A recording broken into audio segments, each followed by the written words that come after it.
Hello students, कैसे हो आप सभी। आज मैं आपके YouTube channel easy bio teach पर लेके आई हूँ food safety standard authority of India, state food safety officer and central food safety officer का टॉपिक। यहाँ पे जो हम आज टॉपिक कवर करेंगे वो है हमारे यहाँ पे overview of food contaminants and adulterants and their effect on human health. यहाँ पे हम फूड कंटामिनेंट्स और जो अडल्ट्रेंट्स हैं उनके ओवरव्यू को देखेंगे और उनका ह्यूमन हेल्थ के ऊपर क्या अफेक्ट होता है उसका हम यहाँ पे क्या करेंगे, जिक्र करेंगे। मतलब उनको हम अच्छे से यहाँ पे पढ़ेंगे। तो शुरू करते हैं हम सबसे पहले, what is food adulteration. Food adulteration क्या होता है। Food adulteration can be defined as the practice of adulterating food or contamination of food material by adding a few substances which are collectively called adulterants। यहाँ पे हम क्या करते हैं, जो फूड है उसके अंदर कुछ सब्सटेंसेस को ऐड करते हैं जिनको हम यहाँ पे क्या बोलते हैं, अडल्ट्रेंट्स बोलते हैं। Adulterants are the substance or pure quality products added to food item for economic and technical benefit। जो adulterants हैं वो क्या है, सब्सटेंस हैं और प्योर क्वालिटी प्रोडक्ट्स हैं जिनको हम फूड आइटम्स के अंदर क्या करते हैं, ऐड करते हैं। किसके लिए, इकोनॉमिक बेनिफिट के लिए और टेक्निकल बेनिफिट के लिए। जब हम अडल्ट्रेंट्स को ऐड करते हैं फूड के अंदर तो जो न्यूट्रिएंट की जो वैल्यू है वो क्या हो जाती है, रिड्यूस हो जाती है फूड के अंदर, और जो फूड है वो क्या हो जाता है, कॉन्टामिनेंट हो जाता है, जो कि कंजप्शन के लिए क्या नहीं होता, फिट नहीं होता। Addition of these adulterants reduce the value of nutrient in food and also contaminate the food which is not fit for consumption. These adulterants can be available in all food products which we consume daily। ये जो adulterants हैं ये सभी जो food products हैं सबके अंदर present होते हैं जिनको हम डेली क्या करते हैं, कंज्यूम करते हैं। यहाँ पे एग्जांपल्स दिए गए हैं जैसे कि इंक्लूडिंग डेयरी प्रोडक्ट्स, जैसे जो मिल्क हो गया उसके अंदर भी क्या है, अडल्ट्रेंट प्रेजेंट है। उसके बाद है cereals, pulses, grains, meat, vegetable, fruit, oils and beverages, सभी के अंदर कुछ ना कुछ अडल्ट्रेंट प्रेजेंट होते हैं। आगे हम देखेंगे कौन से प्रोडक्ट के अंदर कौन सा अडल्ट्रेंट प्रेजेंट होता है और उससे क्या यहाँ पे हमें डिजीज होती है। नेक्स्ट हमारे यहाँ पे है, why is food adulteration done. जो फूड अडल्ट्रेशन है वो क्यों की जाती है। मेनली हम यहाँ पे क्या लगा सकते हैं, जो फूड अडल्ट्रेशन है वो किसके लिए की जाती है, जो इकोनॉमिक जो इम्पोर्टेंस है उसको इंक्रीज करने के लिए यहाँ पे जो डेवलपर हैं वो क्या करते हैं, यहाँ पे फूड अडल्ट्रेशन को करते हैं। जैसे the process of contaminating food और adding to the food components is a common phenomena in developing countries. जो प्रोसेस है कंटामिनेटिंग फूड की और एडिंग जो हम ऐड करते हैं फूड कंपोनेंट्स के अंदर, ये क्या है, कॉमन फिनोमिना है डेवलपिंग कंट्रीज के अंदर। यहाँ पे हम एग्जांपल देखते हैं, जैसे milk can be diluted by adding water to increase its quantity. जो मिल्क है उसको डाइल्यूट करते हैं वाटर के साथ, तो यहाँ पे क्या होता है, जो मिल्क की जो क्वांटिटी है वो क्या हो जाती है, इंक्रीज हो जाती है। अगर हम मिल्क के अंदर स्टार्च पाउडर को ऐड करते हैं तो यहाँ पे is often added to increase its solid content. तो जो मिल्क है उसकी क्या हो जाती है, जो सॉलिड कंटेंट है वो क्या हो जाता है, इंक्रीज हो जाता है। अब हम देखते हैं यहाँ पे रीजंस कि जो फूड अडल्ट्रेशन है वो क्यों की जाती है। सबसे पहले, practised as a part of the business strategy. जो अपना बिजनेस है उसको ग्रो अप करने के लिए मेनली जो डेवलपर क्या करते हैं, यहाँ पे वो फूड के अंदर अडल्ट्रेशन कर देते हैं। And imitation of some part food substances, lack of knowledge of proper food consumption to increase the quantity of food production and sales। यहाँ पे फूड की क्वांटिटी को इंक्रीज करने के लिए, प्रोडक्शन को इंक्रीज करने के लिए और सेल्स को इंक्रीज करने के लिए जो फूड अडल्ट्रेशन है वो की जाती है। उसके बाद हमें यहाँ पे दिया गया है, increase food demand for a rapidly growing population. आज के टाइम पे क्या है, जो पॉपुलेशन है वो ज़्यादा है, इंक्रीज हो रही है, और जो फूड है उसकी जो डिमांड है वो क्या हो रखी है, कम हो रहा है। मतलब जो फूड है वो हमें क्या मिलता है, कम मिलता है। तो उसकी वजह से उसको यहाँ पे ज़्यादा करने के लिए क्या किया जा रहा है, जो फूड है उसके अंदर अडल्ट्रेशन की जा रही है। उसकी वजह से भी क्या है, फूड अडल्ट्रेशन की जाती है। To make maximum profit from food items by fewer investment. थोड़ी इन्वेस्टमेंट से ज़्यादा प्रॉफिट कमाने के लिए भी जो लोग हैं वो क्या कर देते हैं, फूड के अंदर फूड अडल्ट्रेशन कर देते हैं। अब यहाँ पे हम सम कॉमन एग्जाम्पल देखते हैं फूड अडल्ट्रेशन के। यहाँ पे जो ये पीपीटी है ये मैंने बहुत सारी जगह से कलेक्ट करके डाटा फिर बनाया है, जैसे मैंने रिसर्च पेपर भी पढ़ा है, उसके बाद मैंने यहाँ पे कुछ पीपीटीज भी पढ़ी हैं, उसके बाद कुछ मैंने जो मेरे नोट्स हैं वहाँ से उठाया है, और कुछ जो हमारी बुक्स हैं एफएसएस एआई के लिए जो बुक रिकमेंडेड की जाती हैं वहाँ से भी मैंने डाटा लिया है। तो यहाँ पे जो ये हमारे एग्जाम्पल्स हैं फूड अडल्ट्रेशन के, ये मैंने यहाँ से रिसर्च गेट के एक रिसर्च पेपर था वहाँ से लिए हैं। सबसे पहला आता है मेलामाइन। जो मेलामाइन है वो क्या है, ऑर्गेनिक बेस है, इसके अंदर इसकी वाइड एप्लीकेशंस है इंडस्ट्रीज के अंदर। इसके अंदर जो नाइट्रोजन का कंटेंट है वो बहुत ज़्यादा प्रेजेंट होता है। अब जो कॉन्टामिनेशन की जाती है मिल्क के अंदर वो किसकी की जाती है, मेलामाइन की जाती है। अब यहाँ पे क्या है, जो मिल्क प्रोडक्ट है उसके अंदर मेलामाइन की क्या कर दी, अडल्ट्रेशन कर दी, जो कि इन्फेंट्स के लिए क्या था, डेंजरस था। Contaminated milk product are dangerous for infants who had consumed. On September 12, 2008, Chinese Ministry of Health official established that melamine in the urine and kidney stone of infant patient। उन्होंने क्या देखा, जो Chinese ministry of health है उन्होंने क्या देखा 12 सितंबर 2008 को, जो मेलामाइन है वो यूरिन और किडनी स्टोन के अंदर मिला जो इन्फेंट पेशेंट थे। मिल्क क्या है, मेजर सोर्स है प्रोटीन का, फैट का, कार्बोहाइड्रेट का, विटामिन्स का और मिनरल्स का, जो कि रिक्वायर्ड होता है दोनों को, इन्फेंट को और अडल्ट को। लेकिन अनलकीली जो मिल्क अडल्ट्रेशन है वो आज के टाइम पे पूरे वर्ल्ड के लिए एक बिग इशू बन गई है। तो सबसे पहले यहाँ पे जो मिल्क है उसके अंदर किसकी अडल्ट्रेशन की जा रही थी, मेलामाइन नाम के एक पिगमेंट की यहाँ पे क्या की जा रही थी, अडल्ट्रेशन की जा रही थी। उसके बाद है नेक्स्ट कैल्शियम कार्बाइड। जो कैल्शियम कार्बाइड है उसको यहाँ पे किसके लिए किया जा रहा था, फ्रूट राइपिंग के लिए यूज किया जा रहा था। मतलब यहाँ पे आर्टिफिशियली फ्रूट्स की राइपिंग की जा रही थी by the use of calcium carbide. Calcium carbide is used to quickly ripen fruits artificially and contain toxic material such as arsenic and phosphorus which cause blindness and skin irritation। जो calcium carbide है इसको use करके क्या किया जा रहा था, जो फ्रूट्स हैं उनकी आर्टिफिशियली राइपिंग की जा रही थी, एंड जो कैल्शियम कार्बाइड है उसके अंदर टॉक्सिक मटेरियल प्रेजेंट है जैसे कि आर्सेनिक और फॉस्फोरस, जो कि ब्लाइंडनेस और स्किन इरिटेशन को कॉज करते हैं। उसके बाद क्या है, in recent many farmers without knowing any harmful effect of calcium carbide use it to quickly ripen fruit artificially.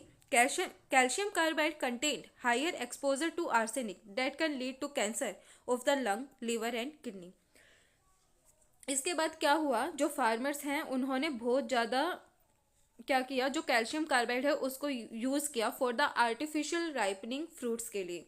अब उनको यहाँ पे उनके जो हार्मफुल इफेक्ट्स थे उसका पता नहीं था।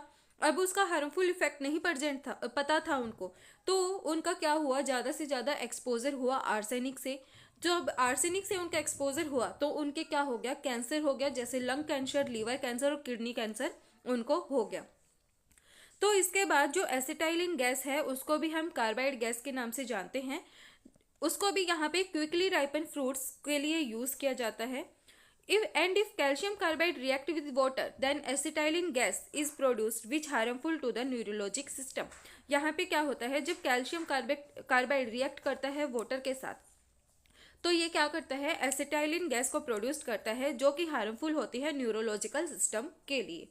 मतलब यहाँ पे क्या है, जो कैल्शियम कार्बाइड है वो क्या है, ह्यूमन हेल्थ के लिए अच्छा नहीं है, उसकी वजह से कैंसर यहाँ पे हो रहा था। तो अब जो कैल्शियम कार्बाइड है उसका जो यूज़ है वो क्या कर दिया है, FSSAI ने बैन कर दिया है। जो मैंगो है, मैंगो को बहुत सारी जगह पे कैल्शियम कार्बाइड की जगह वजह से क्या किया जा रहा था, राइप किया जा रहा था। लेकिन अब जो FSSAI हैं उन्होंने कैल्शियम कार्बाइड के यूज़ को क्या कर दिया है, बिल्कुल बंद कर दिया है। अब कोई भी कैल्शियम कार्बाइड को यूज़ नहीं कर सकता। लेकिन इसके बाद भी अगर कोई कैल्शियम कार्बाइड को यूज़ करता है for the artificial fruit ripening तो उनको यहाँ पे कंपनसेशन भी देना होगा और उनको यहाँ पे सजा भी होगी। नेक्स्ट हमारा है यहाँ पे फॉर्मेलिन। जो फॉर्मेलिन है उसकी भी जो अडल्ट्रेशन है वो मिल्क के अंदर की जाती है। Formalin is a toxic substance that can cause hazard and injurious to the health. ये क्या है, टॉक्सिक सब्सटेंस है जो कि हजार्ड अफेक्ट शो करता है और ये इंजीरियस होता है हेल्थ के लिए। Formalin is used in milk as an adulterant and increase the shelf life of milk. ये एज एन अडल्ट्रेंट यूज किया जाता है मिल्क के अंदर और ये क्या करता है, इंक्रीज कर देता है सेल्फ लाइफ ऑफ मिल्क को। जब फॉर्मेलिन का कंजप्शन किया जाता है तो वो क्या कर देता है, वहाँ पे vomiting, abdominal pain and diarrhoea को क्या कर देता है, वो कोज कर देता है। जो फॉर्मेलिन है वो कहाँ पे भी अटैक करता है, ऑप्टिक नर्व को भी डैमेज कर देता है एंड जो पावर है आइस की उनको भी क्या कर देता है, रिड्यूस कर देता है। जो फॉर्मेलिन है उसको सिर्फ जो फूड सेफ्टी ऑफिसर है वो यूज कर सकता है जब वो ऑडिट पे जाता है, जब वो वहाँ पे इंस्पेक्शन करता है, तो सिर्फ जो फूड सेफ्टी ऑफिसर है वही जो फॉर्मेलिन है उसका यूज कर सकता है। उसके बाद हम देखते हैं टाइप ऑफ अडल्ट्रेंट्स। यहाँ पे 3 टाइप के अडल्ट्रेंट्स दिए गए हैं, intentional adulteration, incidental adulteration and metallic adulteration. यहाँ पे इंटेंशनल अडल्ट्रेशन क्या होती है, जो हम जानबूझ के करते हैं उसको हम क्या बोलते हैं, इंटेंशनल अडल्ट्रेशन बोलते हैं। ये जो अडल्ट्रेशन की जाती है वो फाइनेंशियल गेन करने के लिए यहाँ पे की जाती है। यहाँ पे क्या होता है, जैसे सैंड हो गया, चिप्स हो गया, स्टोन हो गया, मड हो गया, चॉक पाउडर हो गया, इनकी क्या की जाती है, यहाँ पे एडिशन की जाती है। इंसिडेंटल अडल्ट्रेशन क्या होती है, जो अपने आप हो जाती है, मतलब हम करना नहीं चाहते लेकिन फिर भी वो हो गई। जैसे during the process of processing, manufacturing क्या हो गया, जो अडल्ट्रेशन है वो हो गई। अब होता कैसे है, या तो हमारी जो हैंडलिंग है उसके अंदर कोई कमी रह गई, या फिर वो हाइजेनिक कंडीशंस नहीं है, वहाँ पे जो प्लेस है वो अच्छे से साफ नहीं है, या फिर जो हमारे हेयर्स हैं वो उनके अंदर जो खाना है उसके अंदर गिर गए, तो वो क्या है, इंसिडेंटल अडल्ट्रेशन है। अब यहाँ पे क्या है, मेटालिक अडल्ट्रेशन। ये किसकी वजह से होती है, आर्सेनिक की वजह से हो जाती है, लेड की वजह से हो जाती है, टिन की वजह से हो जाती है। यहाँ पे जो मेटल्स हैं उनकी वजह से अडल्ट्रेशन हो जाती है। अब यहाँ पे एक एग्जाम्पल आपने सुना होगा, जो मैगी है उसको यहाँ पे बैन कर दिया गया था।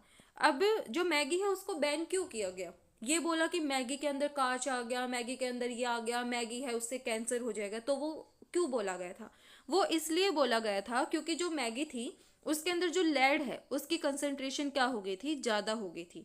अब क्या हुआ, जो मैगी का प्लांट जहाँ पे लगाया गया था वहाँ पे क्या था, वाटर जहाँ से लेते थे वहाँ पे क्या हुआ, मतलब काफ़ी टाइम हो गया था, तो जो वाटर है वो वहाँ पे ख़त्म होने लग गया था। फिर जो वाटर आ रहा था उसके साथ क्या आ रहा था, लेड का कंटेंट आ रहा था, जिसकी वजह से जो मैगी है उसके अंदर क्या आ गए, कार्सिनोजेनिक अफेक्ट आ गए। तो जो फूड सेफ्टी ऑफिसर हैं उन्होंने वहाँ पे ऑडिट वगैरह किया, उन्होंने वहाँ पे चेक किया। चेक करने के बाद जो रिजल्ट आया, उनकी जो एनालिसिस रिपोर्ट आई, जो फूड एनालिस्ट ने वहाँ पे निकाली थी, उसमें आया कि जो मैगी है उसके अंदर किसका कंटेंट ज़्यादा है, लेड का कंटेंट ज़्यादा है। तो उन्होंने जो नेस्ले वाले थे, जो भी मैगी कंपनी है, उनको बताया। तो उन्होंने क्या किया, जो प्लांट है उसको वहाँ से 150 किलोमीटर दूर जाके शिफ्ट कर दिया। जब उन्होंने वहाँ पे शिफ्ट किया तो जो मैगी है उसकी दोबारा चेकिंग की गई, तो वहाँ पे कोई भी लेड का कंटेंट नहीं मिला, तो जो मैगी है उसको दोबारा से अनबैन किया गया। तो ये थी सारी हमारी मैगी के पीछे की कहानी कि जो मैगी है उसको बैन क्यों किया गया था। नेक्स्ट हम यहाँ पे देखते हैं फूड अडल्ट्रेशन के सोर्सेज क्या क्या हो सकते हैं। जो रॉ मटेरियल इंग्रेडिएंट्स हैं वो भी फूड अडल्ट्रेशन के सोर्सेज हैं। फूड हैंडलर्स कई बार क्या करते हैं, इनकी वजह से भी कंटामिनेशन हो जाती है। पैकेजिंग मटेरियल की भी वजह से भी हो जाती है। एनिमल्स और बर्ड्स भी क्या कर देते हैं, अडल्ट्रेशन कर देते हैं। मतलब वो इंटेंशनल नहीं है, इंसिडेंटल अडल्ट्रेशन है, लेकिन क्या हो जाती है, वो सोर्सेज हैं अडल्ट्रेशन के। रोडेंट्स हो गए, इंसेक्ट्स हो गए, garbage and sewage, soil, air and dust and water, ये क्या है, फूड अडल्ट्रेशन के सोर्सेज हैं। नेक्स्ट हम यहाँ पे देखते हैं लिस्ट ऑफ फूड अडल्ट्रेंट्स। यहाँ पे हमें एग्जाम्पल दिया गया है मिल्क। सबसे पहले हमारा क्या है, मिल्क। मिल्क के अंदर किसकी अडल्ट्रेशन की जाती है, तो जो मिल्क है उसके अंदर स्टार्च की अडल्ट्रेशन भी की जाती है। जैसे हमने पढ़ा मेलामाइन, फॉर्मेलिन, इनकी भी की जाती है। अनहाइजेनिक वाटर की भी कर देते हैं, चॉक पाउडर की भी कर देते हैं, सोप पाउडर की भी, हाइड्रोजन पेरोक्साइड की भी और यूरिया की भी।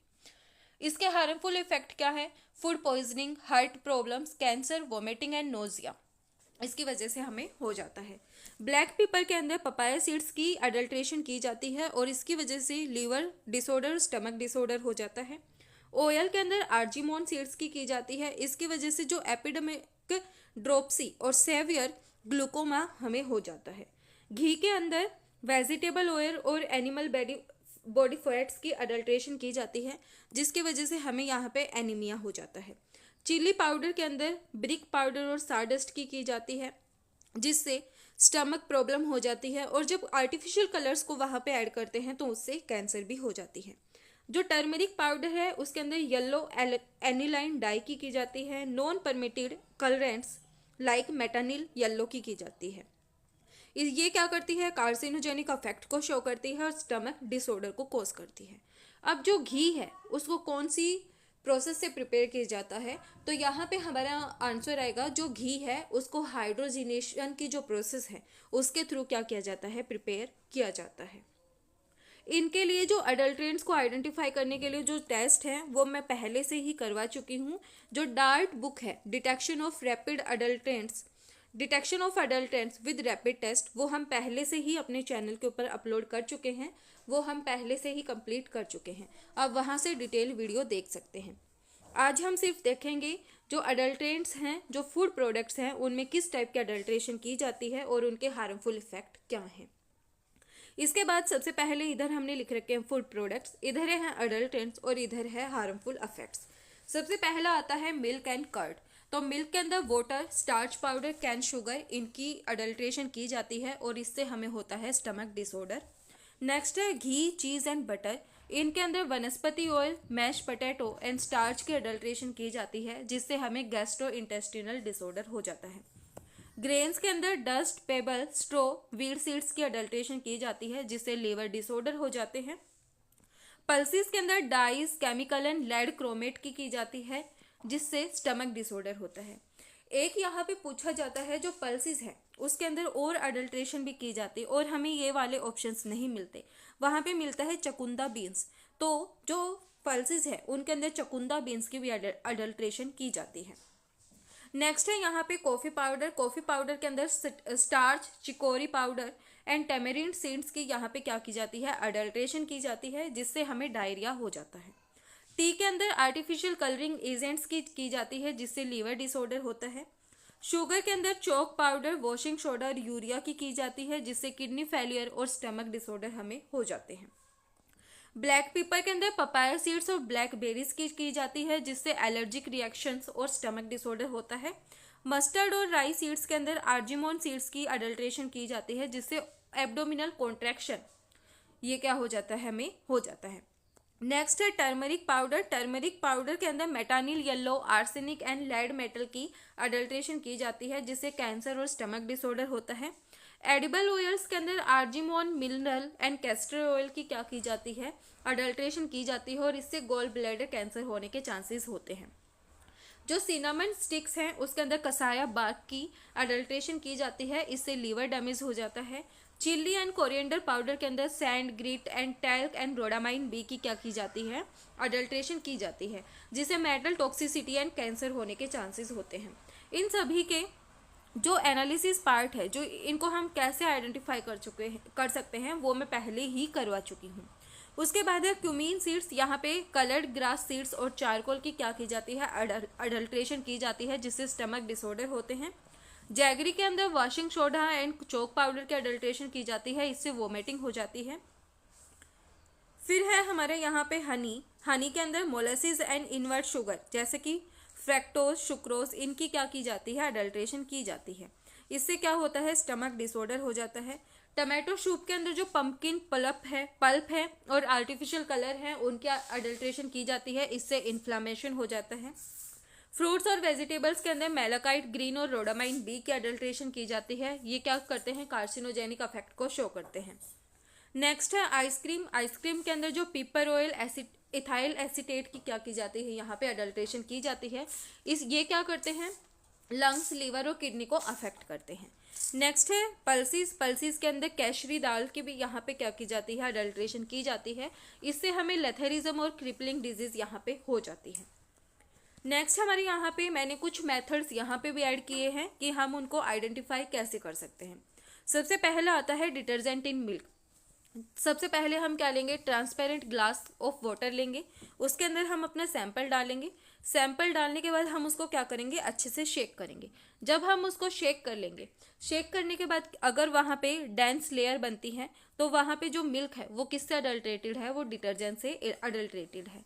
अगर वहाँ पे प्योर मिल्क होगा तो वहाँ पे थिन लेयर बनेगी, जिससे हमें पता चल जाएगा वो मिल्क है, वो अडल्ट्रेशन नहीं है। नेक्स्ट है इम्प्योर कोकोनट ऑयल। यहाँ पे क्या होगा, जो कोकोनट ऑयल है उसको हम ट्रांसपेरेंट ग्लास ऑफ वाटर के अंदर डालेंगे एंड उसको फ्रीज के अंदर रख देंगे। जो प्योर कोकोनट ऑयल होगा वो पूरा हमारा सॉलिडिफाई हो जाएगा एंड जिसके अंदर इम्प्योरिटीज होगी उसके ऊपर हमें एक लेयर और देखने को मिलेगी। जो लेयर्स हैं वो सेपरेट आउट हो जाएगी, तो इसका मतलब क्या है, वो वहाँ पे अडल्ट्रेशन प्रेजेंट है। नेक्स्ट है शुगर इन हनी। हनी को हम यहाँ पे बहुत सारे मेथड से क्या कर सकते हैं, आइडेंटिफाई कर सकते हैं। यहाँ पे जो हमारा मेथड दिया गया है, यहाँ पे हमने क्या लिया, ग्लास ऑफ वाटर लिया, उसके अंदर हनी को डाला। अगर जो हनी है वो डिस्पर्स हो गया तो इसका मतलब यहाँ पे क्या है, अडल्ट्रेशन प्रेजेंट है। एंड जो हनी है वो डिस्पर्स नहीं हुआ तो यहाँ पे अडल्ट्रेशन प्रेजेंट नहीं है। एक जो हनी है उसको हम यहाँ पे क्या करते हैं, ट्रांसपेरेंट ग्लास ऑफ वाटर के अंदर डालते हैं और इसको यहाँ पे बर्न करते हैं। अगर वो बर्न हो जाता है तो यहाँ पे क्या है, अडल्ट्रेशन प्रेजेंट है। अगर वो बर्न नहीं होता तो वहाँ पे अडल्ट्रेशन प्रेजेंट नहीं है। नेक्स्ट है ब्लीच इन फ्लोर। यहाँ पे क्या होता है, bleach floor will have a right color and fine grains. Unbleached floor will look pale and off-white with dense grains. जो ब्लीच फ्लोर होता है वो ब्राइट कलर का दिखता है हमें, और जो अनब्लीच फ्लोर है वो पेल और ऑफ वाइट कलर का हमें दिखता है। Food dyes in peas. Peas के अंदर डाइज जो डाई वगैरह हैं उनको डाल देते हैं। यहाँ पे हम क्या करते हैं, यहाँ पे हम क्या करेंगे, ऐड करेंगे table spoon of green pea transparent glass के अंदर। उसको हम क्या करेंगे, मिक्स करेंगे अच्छे से। फिर हम उसको क्या करेंगे, हाफ एन आवर के लिए छोड़ देंगे। फिर उसको हम क्या करेंगे, अगर वाटर के अंदर वाटर क्लियर है तो वहाँ पे अडल्ट्रेशन प्रेजेंट नहीं है। अगर वहाँ पे ग्रीन कलर हमें दिख रहा है तो मतलब वहाँ पे क्या है, अडल्ट्रेशन प्रेजेंट है।